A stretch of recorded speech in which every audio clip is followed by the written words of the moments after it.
What's going on, everybody? Welcome back to another episode of the Major Keyz podcast, talking to keyboard players about life and music and everything in between. Today we have a special guest, Miss Kennedy Avery.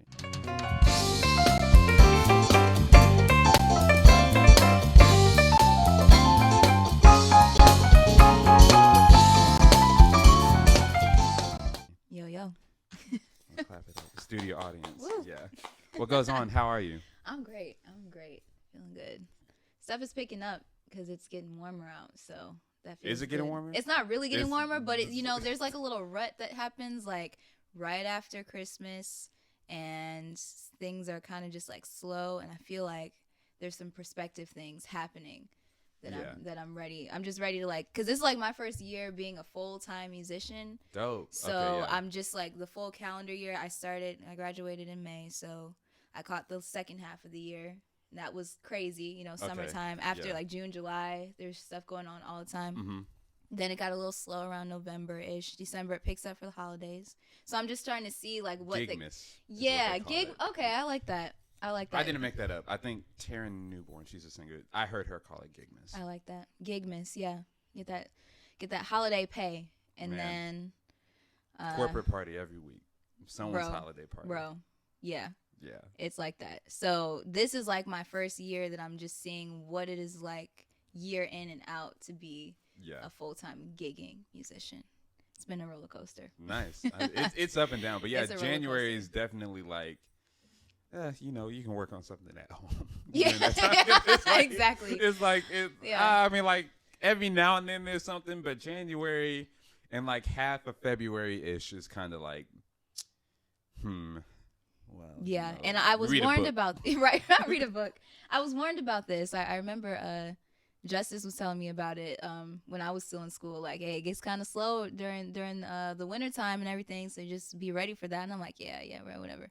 But it gets bro, whatever. Bro. He's like, I'm Kennedy Avery. Yeah, not okay. like that, whatever, that. But it's whatever. like really how this is Atlanta from the standpoint of there's always something going on. There can't not be a place for me to play. Right. And then, lo and behold, there's it gets a little quiet. Bro, it was like...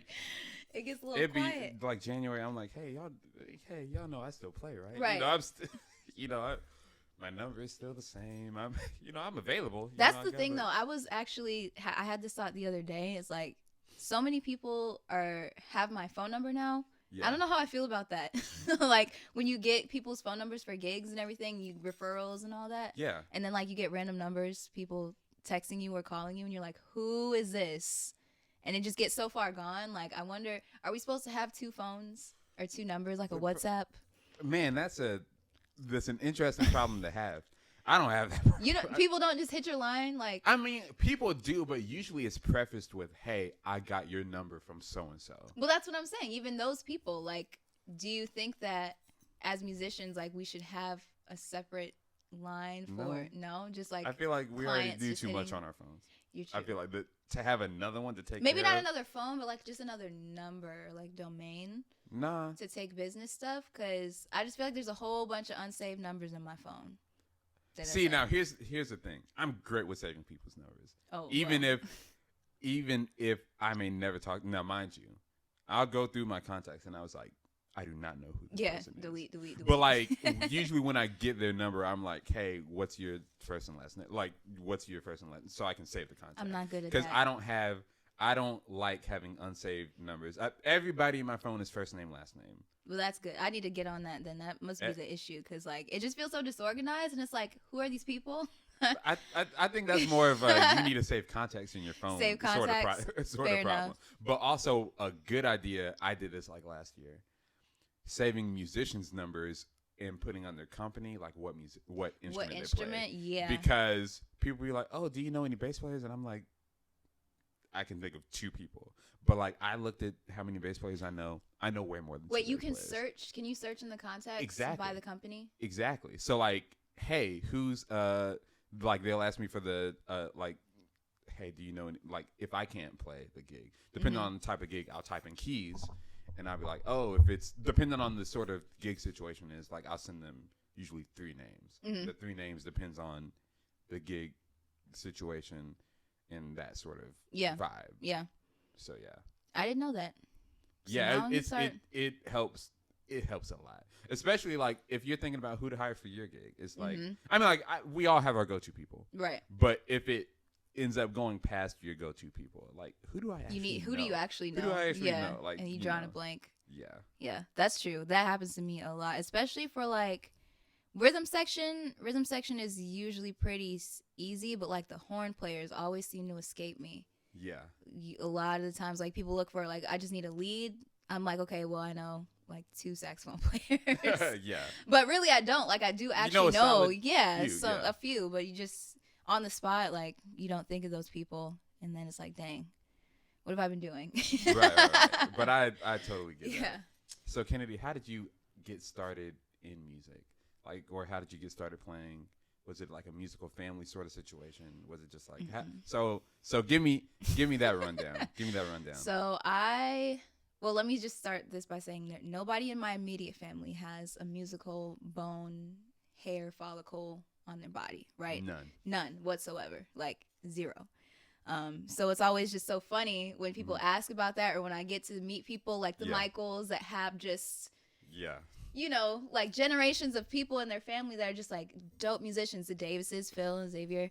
So it's like I didn't really get that, but it's still it's fun to me because I feel like it helps me be a better teacher, because I'm always having to explain stuff. Like before I can even tell a story about what happened at the gig, I have to explain what a key signature is. Oh, wow. So I have to go through that, then explain to them why this person was off key or why we Right. I feel like, it's that kind of actually like helped me just be able to articulate music in a better way, because my family has no clue what I'm talking about half the time. But I am self-taught. I started playing at the age of like 8 or 9. It was actually a really funny story. I was down here because I'm from Chicago originally. Okay. But I have my godparents and my mom's sister stays down here, so I would spend summers at a time in Atlanta. Okay. They live on the south side. And one particular summer, I was at my godparents' house, and they had this an upright. I was just messing around, and I was just so determined to make it sound good, because I'm like, I know what good sounds like. I just want to be able to do that for myself. And it was just like this gnawing feeling, like I want it to sound good. So I spent like a whole week when we were down here, just before I knew it, shedding, really, just messing around, trying to figure out like harmonies and all that kind of stuff. And my parents kind of picked up on what I was doing. So then once I got back home, maybe within a week or 2, there was a keyboard on the front porch that my dad had shipped. Like he bought it. Like the interest. He saw the interest. Oh, wow. Yeah, it wasn't even like, Dad, I want to play keys. He was like, nah, I got to do something about that immediately. So he just bought it. It was like a Yamaha. It was like a super, like one of those Yamaha keyboards you get from like Walmart. I get it. That's what I started on. That with the light up keys that like show you like the tutorial or how to play or whatever. Yeah. They have those like learn and play sing along songs. That kind of thing. He said he got one shipped to the house, and I caught it coming home from school. And so at the time, like, he didn't know if it was going to be, well, he kind of knew it was me, but it was kind of more like, because I have 2 sisters. He was like, somebody is going to learn this instrument. And he made the joke when I talked to him on the phone. He was like, I want one of y'all to learn a song by the time I get back from work. It was like 3:00. He gets home at 5. So, oh wow, yeah, grade school age people, like kids with no prior knowledge of music whatsoever. Somebody needs to learn a song by the time I get, like, total Joe Jackson, but he was being, sarcastic. Yeah, I took it personally. Personally, like invigorated. All right, I bet. Well, okay, let's see. So I did. I learned. It was. I think it was Rocket by Herbie Hancock. Like, it was the just the line. Oh, that's not Rocket. What is it? Shoot, what's the name of that off the Beverly Hills Cop? Yeah, I know what you're talking about. It's not Herbie though. But whatever that little thing is off of the Beverly Hills Cop movie, I learned that, and then I learned Human Nature. You learned the There are people who don't play that right now. Really? That's unfortunate. It's kind of like. like in the middle, like does it go back to the? Oh yeah, it does go, get a little. Yeah, so yeah, it's a little. Hey, but don't quote me on it. I probably mess it up. No, but no, that's valid though, because now that I'm thinking about it, it goes you kind of. So it's like it's the like the resolution has to be in the right spot. Right. But yeah, I did. I don't think I played it right. Okay. But But did it sound like this is what you're trying to do? People knew like that's it's one of those. Yeah. Right there. Shout out Michael. Right. Shout out to MJ. I'm huge. This is like the MJ household. I am an MJ super fan. I'm an MJ person too. Like I think it was either was it MJ or Prince? Like for people, right. And it was for my it was Michael for my family. So it's interesting because my parents are super duper duper Prince fans, but my dad, growing up, we always listened more to Michael. I think it was just more palatable as a kid. Probably like there's not too many Prince songs that I would just now the Musicology record, we played that to death in my house, but I just remember specifically as a little kid, my dad would put on the Invincible. Remember we had like the 6-track CD, like the 6 Oh CD yeah, disc like the player. Stereo, and like you could just have 6 in them at a time. 6 at a time, just pop all those bad boys in at once. And you just like he would put it on for nap time. Like when it's time for us to take a nap as kids, he would put on Michael. So like for a minute, it took me a while to be able to listen to him and not feel sleepy because it was like human nature. Conditioning, right? It's about that time. I'm feeling kind of sleepy. But yeah, that was a real thing for a minute, and then I got over that quick. I don't know if I'm gonna let that go. I'm like, hey. The Invincible record. Like when we're at a jam session, hey, they're playing. I can't help it. Are you good? Are we gonna shut it down for the night? But yeah, so like the Invincible record specifically, I remember like we played that nonstop, and so it was only natural that the first song that I learned officially on Keyz would be a Michael song, and it was 2009. It was right after he passed. Yeah.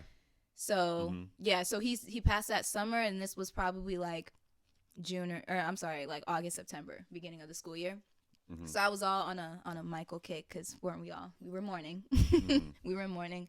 And then from there, I just kept playing. I would come home from school every day and just mess around on Keyz, not trying to learn anything in particular. Like I didn't have any goal in mind. I just knew I wanted to sound good. And so I didn't take it quite as seriously. Like I had it and then I would mess around for a little bit and then it would be like 3 or 4 years before I revisited again because once I got to middle school, I started playing. I was in the band and I was a percussionist. Okay. So in school, all throughout grade school and high school, I was on drums. Like snare or like toms or just everything. Do they make you do so everything? like symphonic band, I was playing you never did any of that stuff. So in the symphonic band, I was playing xylophone or I was playing bass, snare. I was in the marching band for a hot second as a marimba player. Marimba player. And then in the jazz band, I was on kit, but I never played keys because I couldn't read the music. Gotcha. Like I never really fully learned how to read piano sheet music. I can now, but it's like if I play at a collegiate level, let's say, my reading is like at a 3rd, 4th grade level, which, is how so many of us grow up. Because I also grew up in the church, playing in church too. Okay, got you. Yeah, so a lot of, my ear is crazy far ahead of what my brain and my eyes can process. Yeah. But yeah, I didn't really play keys seriously until I got into high school. Because then my band teacher, I would be messing around on keys, and then my band teacher kind of moved me into piano. He's like, I really think you can do something with this. Yeah. So in the jazz band, I was playing keys, but I was always hiding behind the band. Like I couldn't comp, I couldn't solo. I was just there to say I was there, really. I couldn't read the music. So after a while, we got a new band director. I went through like 3 different band directors in high school, which is crazy. That's why I have trust issues. Turnover rate. It's not the best. Yeah. So it was like I was playing percussion in symphonic band, piano and drums in the jazz band. Okay. So I had all this stuff. Drums. Do you still play drums? No. Justice won't let me put it like Justice does not let me get on the kit at Havana. That's is it because Is it because he's just being justice or like? No, I'm actually bad. Oh, he's like, you got to be good. You got to be good. Okay. And I was like, okay, I can respect that. I can hold a groove. Okay. So like, I just saw a memory of me playing drums at my church at home 2 years ago. And it was all right. You know, I had a little pocket, but nothing crazy. Yeah. Nothing. Got you. So, but it was enough. And I should also mention that I grew up in a predominantly white school. So any kind of rhythm that I thought maybe that I might have had was going to sound good because there just wasn't a whole lot of that going on around me. So same thing like when I was in track too. Everybody thought I was super fast. But once we went to the state finals, and we got some of those kids from like Chicago, like inner city, and we started running. And we didn't stand a chance. I didn't stand a chance. Yeah. But it just looks like that because that's the environment. The bar is really low. So my final band director, Mr. Heil, shout out to Mr. Heil, because he was like really the guy that kind of pushed me. He was like, you need to stop hiding. You're actually good on keys. Just do it. So he started giving me solos, stuff to do. I had no theory behind it. This is, once again, still all just my ear, knowing what I think sounds good. So eventually you're going to hit a wall with that. Yeah. He recommends me an improv teacher that is 45 minutes away from my house, charges like $80 a lesson every week. And so after church every Sunday, my dad would take me over there at this guy's house and he would show me a whole bunch of stuff. And that was probably for like, I think I was seeing him for like 2 years. Okay. Jazz improv stuff. I almost quit because once I realized like the severity of the situation that is jazz piano, it was really intimidating. And I felt so far behind. Yeah. Like, how am I ever going to be anything? Because I'm 17 at this point. I'm like, bro, I should have started at like 6. Like, really? How? I didn't get it. But, I pushed through it. He didn't let me quit. That's good. Yeah, he didn't let me because he saw the potential. He's also the person that brought me out of my shell to sing. I was never singing out in front. I was never in choir or anything like that. Oh, wow. But my band teacher, the first song that I sang like out really in public was My Funny Valentine. With the jazz band. He found. Did you play at the same time too, or you just sang? I just sang. This is in high school? This was in high school. Okay. This was like my junior, senior year. I'm lying. I take that back. That was not the first time I sang. I used to do the variety shows too. In middle school, they do have like talent shows. Okay, yeah, I used to do the talent shows. The first song I ever sang and played in public was Take a Bow by Rihanna. But you put on quite a show. I was like 12, 11 or 12. And you played it? I played it. Okay. Was it like you were playing? So were these chords are like just super big? I don't think I ever was playing more than one note at a time. Like the arrangement itself was dun, dun, dun, like root, root. Oh, wow. Okay. Like. Did you win? They ate it up. They loved it. Did you win? It wasn't like a win or lose type thing. It was just a variety show. It wasn't a talent. Like, okay. It was a competition. All right, got you, it was got just, you. Here are the kids. This is what they can do. People doing like the cup song, Okay. Somebody did Taekwondo, was breaking boards. It was like whatever you could do. Okay. All right. So it ain't like it wasn't. But once I got to high school, we did have a battle of the bands. And my battle of the bands, my senior year, I was pairing up with this girl. And we were going to sing and play together. She got sick the day of the thing. And so I had to change my entire set because it was all duets. And so I ended up, like, at the very last possible minute, I had to send new tracks to the guy. And I did the whole thing by myself and ended up getting second place. Hey, second's all right. I've done a couple of talent shows when I was, like, between 9 and, like, 11. And Do you play classical? That's what yeah. Oh, so you I would do? play okay. I did play classical. You did. Do not ask me to do any. I feel. I learned. What did you play for your recital? You learned Revolutionary. Yes, the Chopin. I learned that. Oh, you did? That. Yeah. Isn't it so fun? I knew. I'm good. I love that. Once you get it, it's like I can't stop playing it. Once you get it, it's like, hey, bro, like you. Watch this. Right, you can't tell me nothing. That's how I felt about Got a Match too. Once I learned that, it was over. Yeah. I was like y'all can't tell me. I know this song. Got you. But I learned I went like going into 9th grade. That's when I had it done. But no, but at these competitions, like my song was a waltz in D flat major. So like I would be playing and I'm like, bro, like I'm like listen to what I'm playing. Like obviously that's the best. Yeah, y'all can like you can sing, but like there was I guess in Middle Georgia a lot of like cloggers. Like it's not tap dancing, but it's a type of tap dancing. Cloggers. And those were the people who would win. Who would win. So like there are multiple times I didn't even like place. Now mind you, there are a couple of times there are other people I'm like, yo, this is pretty good. Okay, yeah. All right. Like, but like, yeah. I'm like, that's what y'all like. It's honestly, really like, yeah. But I'm like, bro, like, They don't.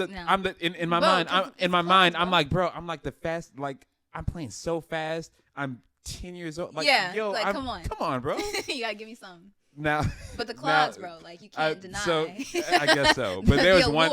But there was one talent show. It was like outside, and they got a upright piano for me specifically. Nice. And so that was like cool. I got third place in that. $50. Okay. Yeah. Yeah, I think I won a $50 Guitar Center gift card for the second place. Got you. Yeah. I did do I took classical lessons for like a hot minute when I was like 10 or 11 at this local spot, and she put me in a solo and ensemble contest where I did do like a Beethoven, and I was doing Four Elise, and I tried to learn the Revolutionary when I was like 10. I don't know what I was thinking. I just, because at that point... That's ambitious, bro. It's very ambitious. It's kind of like toddlers, how they're not afraid of things. That's why you put them in gymnastics. So it's like, it's just notes on a page. Like, just play the notes. That was my mentality. Yeah. And then, 8 years later, I'm doing it for my college recital. It was like a really cool full circle moment because I did not think I was even going to get half as far as I did. But, yeah, classical... You gotta really have a special kind of. That's a heart, man.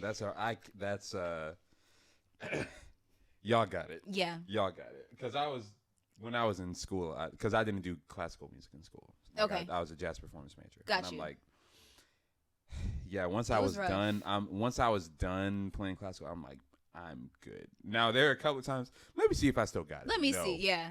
You can't just pull up Revolutionary, and you can't just pull up waltz and like that sort of stuff. You can't. Yeah, and there's this stuff like I don't even remember how to play. Like, sometimes muscle memory will kick in, but it's like a lot of that stuff can get so bizarre, especially when you start talking about romantic style things, like the Chopin. Like I did a nocturne, a Chopin nocturne in that recital too. That does some really weird stuff harmonically that you would just never. Your mind would not fill those blanks in unless you knew this is how the piece goes. There's no 2-5-2-5. It's just weird, like weird stuff. So I commend anybody that plays classical because I almost dropped out.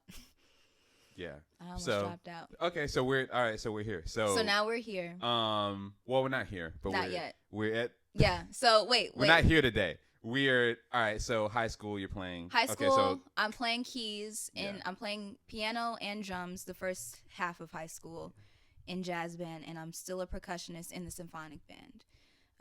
Then once I get more into the improv stuff, I basically dropped symphonic completely. I was still in it just to say I was doing it because they just needed more bodies in the room, and I hopped on a bass clarinet for a hot minute. That didn't work. I almost passed out. So I can't do horn instruments, but yeah. So then it just like more and more piano started to become my niche. I just got really serious about it because my teacher was so adamant about me playing it well. And also in the midst of this, I'm starting to produce and write. Okay. I started doing that when I was like 14. I went to an Alicia Keyz concert and changed my life. So I was like, I need to do this. Dang, that was one of my questions. Really? Yeah. But so going to college for music. So when was it like I'm gonna do music full time? Yeah. I'm gonna go to college. I'm gonna learn music. So when I first got to Clark, I was a biology major for 3 days. You sound like my granddad was a chemistry major. He was like that lasted a full maybe a month. It was or maybe a semester, but he was a chemistry major at first, and he was like, "Nah." So you come from a family of musicians? No. Oh. No, but I just remember my granddad was like, I was a chemistry major at first, and he was like, "Bro, that went my butt." Yeah, that did not last long. It didn't. So you're a biology major for and it was for actually a whole 3 days. Yeah, you didn't even get to the end of the week. It was actually the chemistry class that took me out, because the biology part was actually pretty cool. It was syllabus week, and I was just getting a feel for what all we were going to be doing. And then I got to that chemistry class, and I was like, no, absolutely not. And because I went in to Clark with the intention of minoring in music and majoring, but just the sheer proximity of the music department being like a mile off campus, there, like, logistically I couldn't even be in two places at once, even if I wanted to be. So but I went to the music department on the third day just to see if I could be a music minor, and I came into contact with Risha and Phil Davis. Okay. And I said, I think I want to be a music minor. I just want to know, what does that look like? What do I got to do?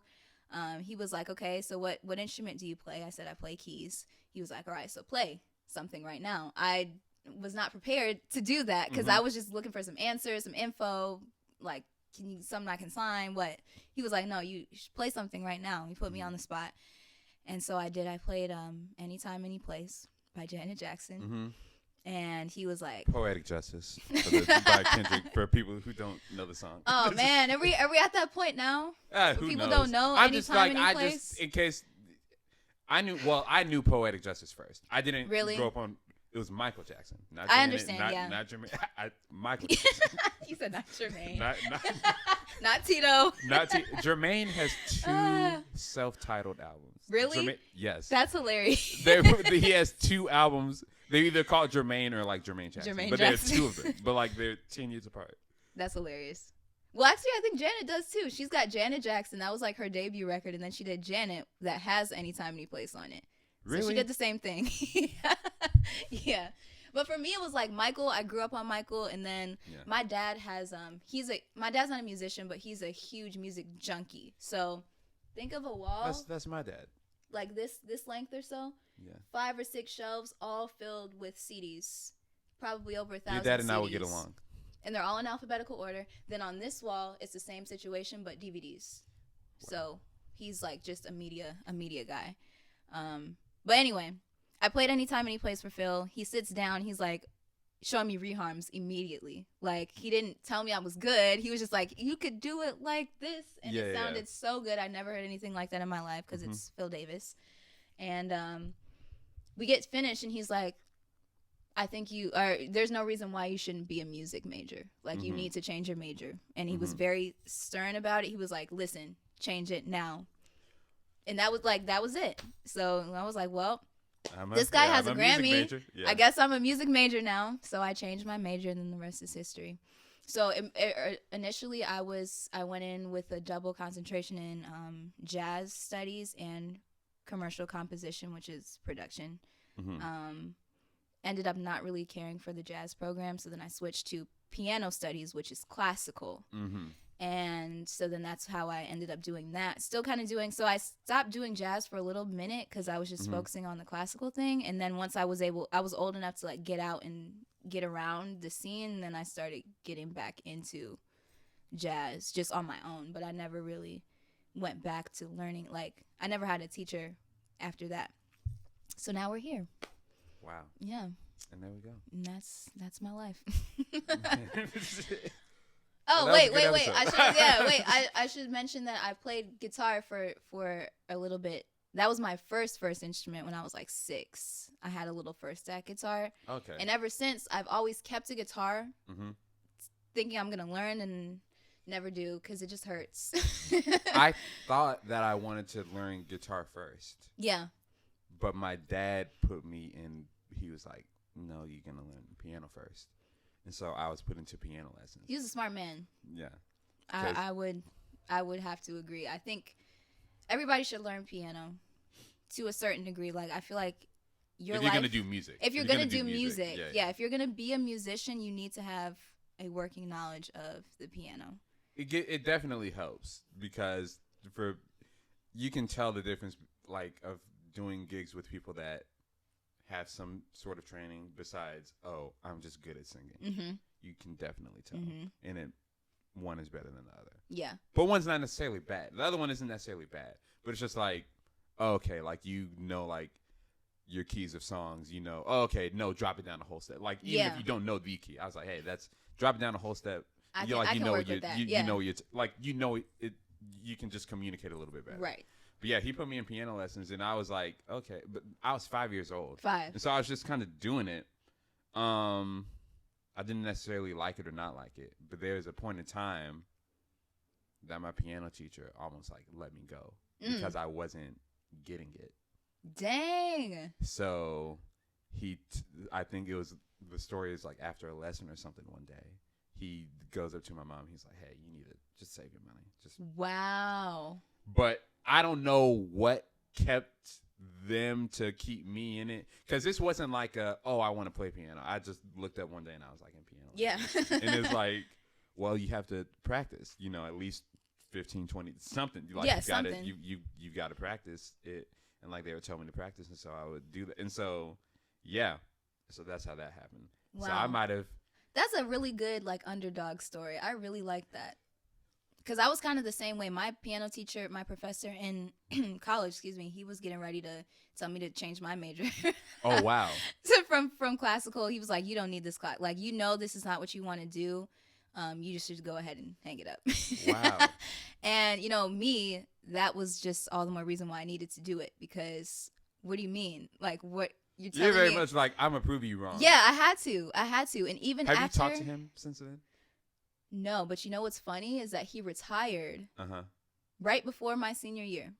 So I'd had this teacher for 3 years, and then after the pandemic hit, he was like, you know what? I actually don't want to come back. You're like, maybe I'm done.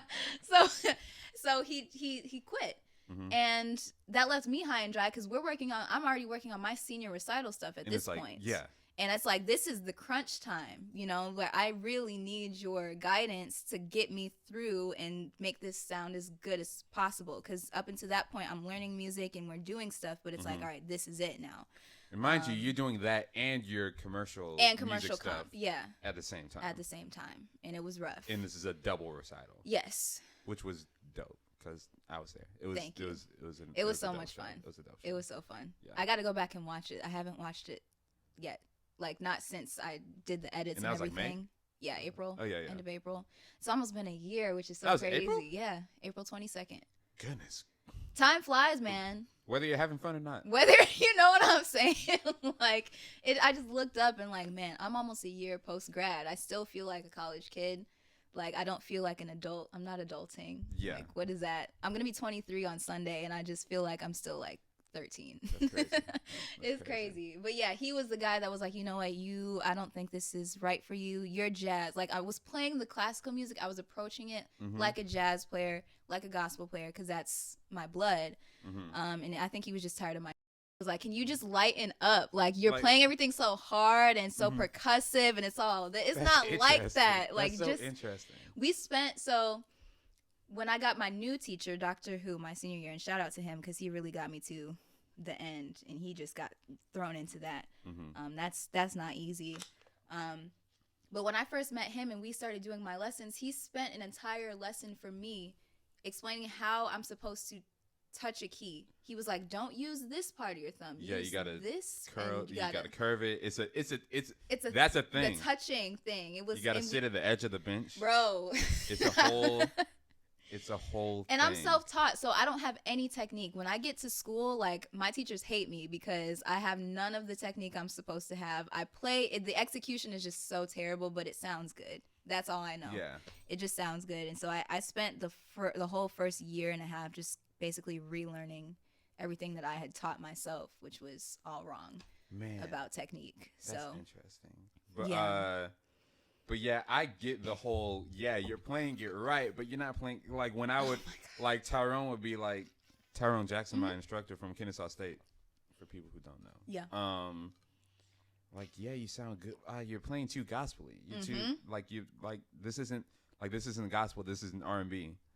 But then, when I'd play, I'm still in this limbo. Like, if I play gospel, it might be too jazz, sometimes. And then, like, if I'm playing jazz, you've got that gospel thing. And then if I'm playing R&B, like, R&B and gospel are very synonymous. Yeah. But, like, it's just, You can tell. You can always tell when somebody grew up in the church when they play. Yeah. You can always tell.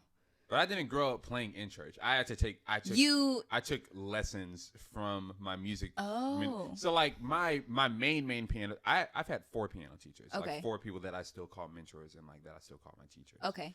But like I took lessons from my music minister, minister of music, who is at my church, because I was like, my mom came up to me like, you can play in the, like looking at the youth choir, you can do that, and I was like, oh, yeah. So he taught me like, so I took lessons from him every Monday, and so just that's for gospel, for gospel music, and he would teach me how to play. I would love that. I need it now. Yeah, I need to go back to him now. Yeah, and be like, because I was doing that when I was 11. So like I did that 11 up until like 12 and a half, 13. Okay. Before he went to another church. Got you. But that got me started. Yeah, I would love some gospel piano lessons. Like that would really just I feel like that would just really get me right.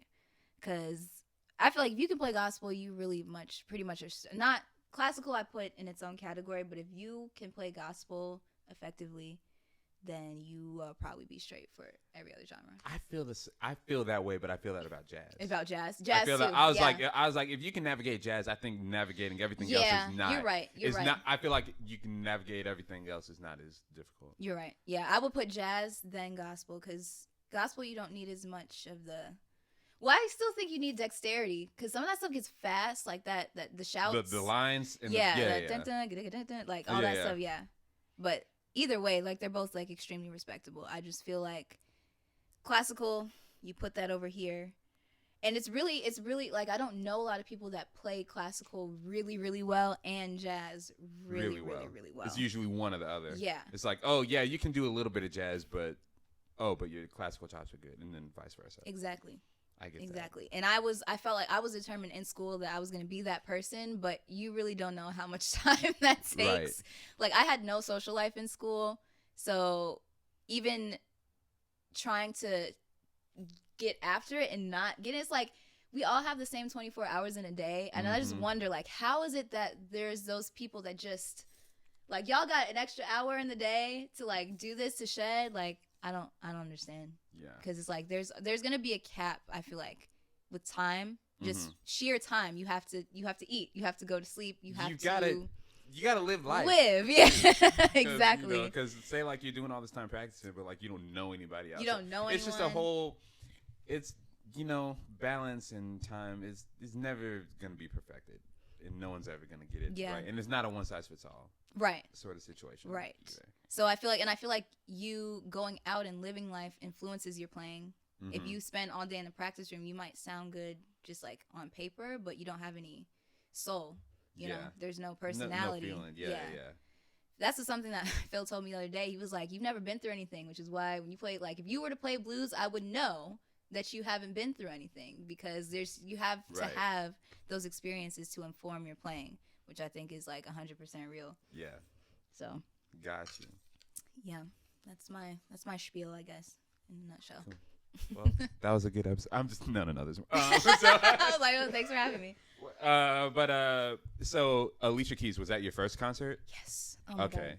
So good. So what era Alicia Keyz is this? This is Girl on Fire Alicia Keyz. Oh, okay. I was 13, but we'd been bumping Alicia Keyz since Songs in A Minor Alicia Keyz. Okay. You feel me? So that stuff was in the car when I was in the car seat. I remember so distinctly. So I think it was a perfect way. It was like I think it was my older sister's birthday, and my mom took us all to see her.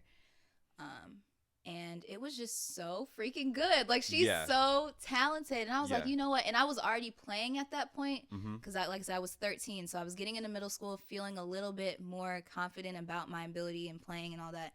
And so to see her, a woman playing keys, singing, I had the worst like post-concert depression after that, because I'm like, this has just blown my mind. And so after that day, I did like a whole bunch of like research. I was like, I need to know, how did she get to this point? So I studied her entire career, watched interviews, like just listened again to her catalog. I found out she started writing, like there's a song on Songs in A Minor called Butterflies that she wrote at 14. Wow. She dropped Songs in A Minor at 20. She was 20 when Songs in A Minor dropped, which is crazy because that record won 5 Grammys. When you think about like, perspective like an age, and like that's insane. That is her crazy. debut record wins 5 Grammys, and she's at 20 years old. Because Stevie did song. Well, Stevie's a whole different animal. But Yeah. Songs in the Key of Life, he was 23. 20. Or 20. He's like 20, and like I'm 26. I'm like, I you gotta hang it up. I Hang ain't it done up. no songs Right. in the Key of Life. Yeah. But that's but no, that's super interesting. Like, yeah, like 20 years old. 20 years that's, old. She had Clive. She was signed to Capitol, I think. But yeah. So I just studied her entire career. When I found that she wrote that song at 14, I was like, that really just like put a fire under my. I could actually do this. Yeah. Because I'm 13 at this point. I'm like, oh, let me go write a song right quick. Yeah. And that's kind of how I got into the production and songwriting. Again, my dad saw me taking an interest. We went to the Guitar Center, picked up what did we get? PreSonus, an audio box. Okay. And it came with the artist version of Studio One. So I came up in production on Studio One. Okay. And nobody ever uses Studio One except me. Oh yeah. Nobody ever uses it, but I love it. I mean, I was 14 when I started it, so that kind of tells you a little bit about its user friendliness, that a 14-year-old could figure it out. But yeah, that from there, that's when I started doing more of the production stuff, because I was just like, man, she's doing it. I can do it. I can do it. Alicia Keys is one of those dream people on the list of like, oh yeah, like to get on here. Oh yeah, to get on here, bro. What? I'm like, that would be. Now she is somebody that's really like, she's super cold, like she's classically trained. Oh yeah. And she's like the real deal. You know how people say they play keys and they don't really play, but she actually plays. So hey, Alicia Keys, if you want to be a guest on the Major Keys podcast, we can hop on a Zoom, or you can come to Atlanta. Hey, pull up. But the door is open. The door is open. Stay tuned for part 2 of this episode of the Major Keys podcast with my guest, Kennedy Avery.